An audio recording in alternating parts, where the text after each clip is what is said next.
Hello students, welcome to my English Express channel. I am Jyotsna and today I am going to explain you the first poem of class 11th book, Hornbill, titled A Photograph, written by Shirley Tolson. Shirley Tolson है वो अपनी माँ को याद कर रही हैं और माँ के बारे में बता रही हैं जो कि अब इस दुनिया में नहीं है। तो आइए हम लाइन बाय लाइन इसको पढ़ते हैं और उसको एक्सप्लेन करते हैं। The cardboard shows me how it was when the two girl cousins went paddling. The cardboard shows me, जो पोएटेस है वो बताती हैं जो कार्डबोर्ड है एक दफ्ती का टुकड़ा है, वह दिखाता है, दर्शाता है how it was कि वह कैसा है when two girl cousins, जब दो गर्ल कजन्स, पोएटेस की जो मदर यहाँ पे कह सकते हैं या फिर जो दो कजन हैं, went paddling, जब वो धीरे धीरे अपने समुद्र के बीच पे कह सकते हैं सी बीच पे जाती हैं, तो कैसे वो दोनों धीरे धीरे जाती हैं अपनी कजन्स के साथ। Each one holding one of my mother's hand. फिर पोएटेस कहती हैं कि उस फोटो को देख कर ये लगता है कि each one holding my mother's hand. My mother means poetess की जो मदर हैं और उनके जो दोनों कजन हैं, दोनों ने अब पोएटेस की माँ का एक एक हाथ पकड़ रखा है। And she the big girl, और पोएटेस की मदर जो है उन तीनों लड़कियों में सबसे बड़ी है। सम 12 years और सो। उस फोटो को देख करके उनकी उम्र का अनुमान लगाया जा सकता है, वो लगभग या कह सकते हैं कुछ 12 साल की होंगी या फिर थोड़ा उसी के लगभग होंगी, 12 साल या 13 साल की होंगी। All three stood still to smile through their hair. फिर पोएटेस कहती हैं all three stood still means तीनों एकदम शांत खड़ी हैं, to smile through their hair, और वो कैसे मुस्कुरा रही हैं? अपने हेयर के थ्रू, अपने बालों के थ्रू। कैसे बालों के जरिए मुस्कुरा रही हैं? क्योंकि वो समुद्र के पास हैं, तो जो हवाएं बह रही हैं, हवाओं से उनके बाल हिल रहे हैं, लेकिन वो तीनों गर्ल जो हैं वो स्टिल हैं, बिल्कुल शांत और बिना मूवमेंट के खड़ी हैं। At the uncle with the camera, और उनके जो अंकल हैं वो कैमरे के सामने, कैमरे से उनकी फोटो ले रहे हैं और उस कैमरे के सामने ये तीनों एकदम शांत और स्थिर होकर खड़ी हैं। अ स्वीट फेस, एक प्यारा सा चेहरा। माई मदर्स, मेरी माँ का, पोएटेस कह रही है मेरी माँ का एक प्यारा सा चेहरा। That was before I was born, और वो बताती हैं कि वो प्यारा सा चेहरा कब का है? जब ये पोएटेस पैदा नहीं हुई थी। मतलब जब उनकी माँ पोएटेस की मदर जब 13-12 साल की थी और जिस समय की पोएटेस पैदा नहीं हुई थी, उस समय का वो फेस था जो कि एक बहुत ही स्वीट फेस था। एंड द सी, और जो समुद्र, which appears to have changed less, और ये कहती है पोएटेस कि एंड द सी, और जो समुद्र है जिस बीच पे ये लोग गए थी, विच अपीयर्स, जो कि दिखाई देता है, हैव चेंज्ड लेस। आप जानते हैं जैसा कि प्रकृति जो है या नदी है, तालाब है, ये सब बहुत ज्यादा परिवर्तित नहीं होती हैं, इनके अंदर बहुत ज्यादा चेंजेस नहीं आते हैं। पोएटेस की मदर चेंज हो गई है क्योंकि उस समय वो 12 साल की लड़की थी, प्यारा सा चेहरा था, लेकिन आज वो बहुत बड़ी हो गई है। परंतु यहाँ पे जो समुद्र है, जो सागर है, वो बहुत कम चेंज हुआ है, बहुत कम परिवर्तन हुआ है या फिर नहीं के बराबर हुआ है। Was their terribly transient feet. Was their terribly transient feet मतलब वो उनके नन्हे नन्हे जो पैर हैं उनको धो रहा है, जो कि उस साफ पानी, उस पानी में जो समुद्र की पानी है उसमें साफ साफ दिखाई दे।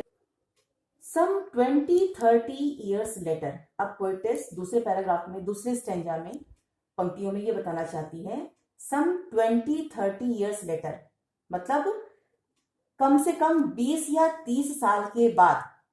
आप देख सकते हैं उसमें पोएटेस की मदर की उम्र कितनी थी? 12 साल के लगभग थी जब वो फोटो खिंचवाई थी, और अब बता रहे सम 20-30 years, मतलब आप कह सकते हैं अब उसमें 20 में आप जोड़ेंगे तो 32 या कह सकते हैं 42 साल के बाद, years later, she would laugh at the snapshot। Snapshot यहाँ पे दोबारा यूज किया गया है उसी फोटोग्राफ के लिए, वही फोटोग्राफ जिसे देख करके उसकी मदर उस पर हंसा करती थी। सी बिटी and Dolly, she would say. अब पोएटेस बता रही है, यहाँ पे शेली बता रही है कि जब वो उस फोटो को देखती हैं, उस स्नैपशॉट को देखती हैं पोएटेस की मदर, तो पोएटेस से कहती हैं, सी देखो बिट्टी एंड डॉली को, and look how they dressed us for the beach, और देखो उन्होंने कैसे हमें तैयार कर रखा है बीच पर जाने के लिए, समुद्र के किनारे जाने के लिए, फोटो खिंचवाने के लिए कैसे वो लोग तैयार हुई हैं, वो उस फोटो को दिखा करके पोएटेस से कहती हैं। The C holiday was her past. अब पोएटेस कह रही है the C holiday was her past, मतलब कि पोएटेस की जो मदर है, जब वो उस फोटो को दिखा रही थी तो वो पोएटेस की मदर का पास्ट था, अतीत था। Mine is her laughter. लेकिन यहाँ पे पोएटेस बता रही है कि जब वो पोएटेस फोटो को देखती हैं, उनको याद आता है कि कैसे उनकी माँ उस फोटो को देख करके बताती थी कि ये कैसे तैयार हुई थी सी बीच पे जाने के लिए, और बताते समय जब वो हंसती थी तो उनकी वो हंसी जो है वो पोएटेस के लिए अब उनका पास्ट बन चुकी है। Both wry with the laboured ease of loss. फिर यहाँ पे कहती हैं बोथ, दोनों फोटो, मतलब दोनों चीजें, दोनों यादें, एक पोएटेस की मदर का पास्ट उस फोटो को देखना, और पोएटेस को अपनी माँ को उस फोटो को देखकर हंसते हुए याद करना, ये दोनों पास्ट हो चुका है, बीत चुका है। और कहती है with the laboured ease of loss. अब ये बता रही यहाँ पे व्यंग्यपूर्ण है, मतलब ये इस समय एक तरह से ये खो चुकी हैं। लेबर्ड ईज मतलब वो जो एक अच्छा समय था, या फिर कहते हैं जिस फोटो को देख करके उनका तनाव कम होता था, ये दोनों है इनका अतीत बन चुका है। ये प्रयास कर रही हैं अपने आप को तनाव रहित बनाने की, लेकिन पोएटेस देख करके उसको तनाव में आ जाती है। Now she has been dead nearly as many years. अब वहां पे पोएटेस फिर बताती है लास्ट वाले स्टेंजा में कि नाउ, अब, she has been dead nearly, उनको मरे हुए लगभग, एज मेनी ईयर्स, लगभग उतने साल हो गए हैं, as that girl lived. As that girl lived means जितना कि वो लड़की उस फोटो में थी, मतलब कि अर्थात कि 12 साल के लगभग पोएटेस की मदर को मरे हुए हो गए हैं। एंड ऑफ दिस सर्कमस्टांसेस, और इस परिस्थिति में देयर इज नथिंग टू से एट ऑल, कुछ कहने के लिए नहीं रह गया है। अब पोएटेस याद करती हैं कि जब वो फोटो खींची गई थी उसमें उनकी मदर 12 साल की थी, और वो देख करके उसको बताती थी, और आज जब वो दोबारा उस फोटो को देख रही है पोएटेस अपनी माँ के बिना, तो कह रही है उनकी माँ को भी मरे लगभग 12 साल हो गए हैं। आज परिस्थिति बिल्कुल बदल चुकी है। इट्स साइलेंस साइलेंसेस, और वो कहती है पोएटेस कि उसकी जो चुप्पी है सारे एटमॉस्फियर को शांत कर दे रही है। तो हम देखते हैं इसमें कौन कौन से पोएटिक डिवाइस यूज हुए हैं। आइए देखते हैं इसमें कौन कौन से पोएटिक डिवाइस यूज हुए हैं। सबसे पहले हम यहाँ पे आते हैं स्टूड स्टिल। आप देख रहे होंगे यहाँ पे stood still, all three stood still. इसमें आपका एलिट्रेशन यूज हुआ है। एलिट्रेशन अर्थात अनुप्रास अलंकार। जब एक ही वर्ण की आवृत्ति बार बार होती है तो वो अनुप्रास अलंकार कहलाता है।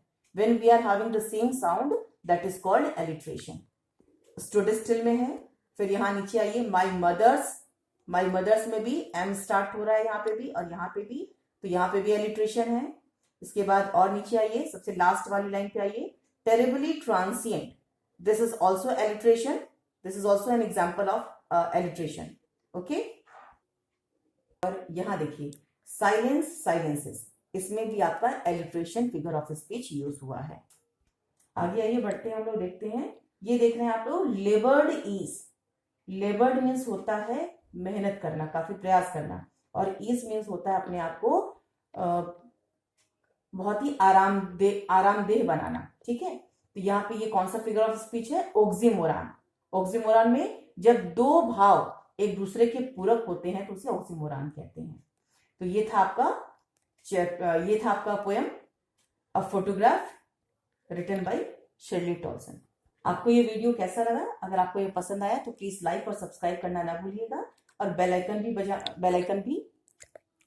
आइकन जरूर दबाइएगा, और कमेंट सेक्शन में जाकर जरूर लिखिएगा कि आपको यह वीडियो कैसा लगा। मिलते हैं आपसे नए चैप्टर के साथ।